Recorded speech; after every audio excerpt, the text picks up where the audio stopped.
UP के मुजफ्फरनगर जनपद में एक महिला ऐसी भी है जिसने पहले कोरोना काल से लेकर अब तक 500 से भी ज्यादा लावारिस शवों का अंतिम संस्कार कर एक बड़ा उदाहरण समाज के सामने रखा है। आपको बता दें कि मुजफ्फरनगर निवासी क्रांतिकारी शालू सैनी साक्षी वेलफेयर ट्रस्ट नाम की एक संस्था चलाती हैं। दरअसल शालू सैनी उस समय पहली बार सुर्खियों में आई थीं जब पहले कोरोना काल में लगातार लोगों की मौतें हो रही थीं, जिसके चलते जहां अपने ही अपनों का साथ छोड़ते दिखाई दे रहे थे, तो उस समय क्रांतिकारी शालू सैनी ने अपनी संस्था के 4 सदस्यों के साथ मिलकर कोरोना से मरने वाले लोगों का पूरी विधि विधान से अंतिम संस्कार करना शुरू किया था। शालू सैनी की माने तो कोरोना काल में उन्होंने कोरोना से मरने वाले तकरीबन 150 से 200 लावारिस शवों का अंतिम संस्कार किया था। देखिए, जब कोरोना काल चल रहा था उस समय हमने एक वीडियो देखी थी।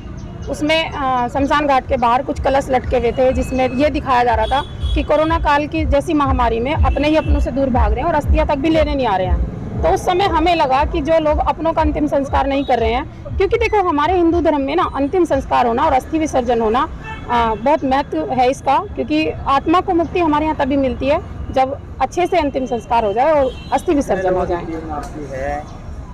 हमारे वैसे तो संस्था में बहुत लोग हैं हमारे साथ जुड़े हुए, लेकिन जो इस कार्य को करते हैं हम 4 लोग हैं जो अपने खर्चे से चारों मिला के और इस कार्य को हम करते हैं।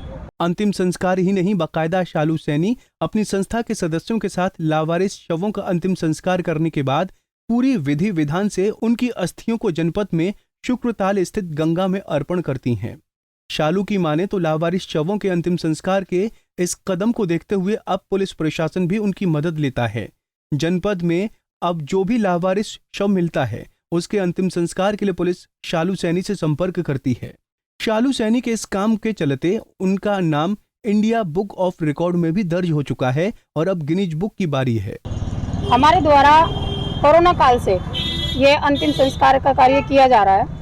जब कोरोना काल में अपने ही अपनों से दूर भाग रहे थे उस समय हमने अंतिम संस्कार का कार्य करना शुरू किया था और तब से लगातार हम ये कार्य करते आ रहे हैं। जैसे अब हम लावारिसों का कार्य करते हैं। जो लावारिस होते हैं, जो लावारिस मृतक होते हैं, उनके अंतिम संस्कार हम अपने खर्चे से और अपने हाथों से करते हैं। जो लावारिस सब है उसकी सूचना वो किस तरह से? हमें थाने से सूचना आती है। अब सभी थानों में हमारे बारे में जानकारी है कि हम लावारिसों का अंतिम संस्कार कराते हैं, तो सभी थानों से हमारे पास सूचना आती है। जैसे अभी हमने छपार थाने से किया था, चरथावल थाने से किया था, खतौली थाने से किया था।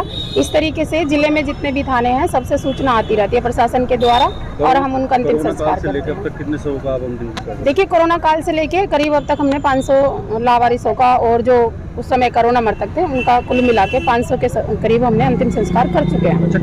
कुछ लोगों का कहना है कि शमशान घाट पर महिलाओं का जाना मना होता है, लेकिन इन सब बातों को आज शालू सैनी ने नजरअंदाज करते हुए ऐसा कर दिखाया जिसकी किसी ने कल्पना भी नहीं की थी।